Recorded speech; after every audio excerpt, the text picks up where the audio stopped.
Hey everyone, welcome back to the channel. This is part 4 of the series where I'm building a web application that will later allow you to upload your Netflix watch history and analyze it and eventually even connect other data sources, like your sleep patterns. Before we jump into today's main part, let me quickly show you a few small updates I made to the landing page and the main page on the landing page.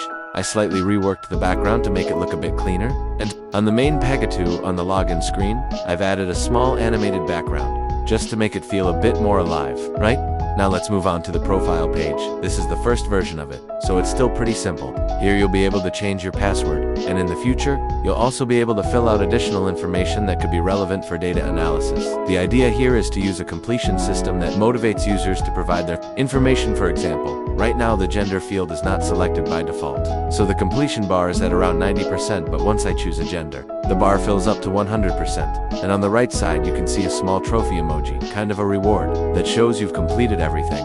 I also added a little animation to make that more fun, and that's pretty much it for this update. If you enjoyed the video, please give it a like, and if you have any ideas or suggestions, drop them down in the comments, and of course, don't forget to subscribe so you don't miss the next part of the series. Thanks for watching, and see you in the next one.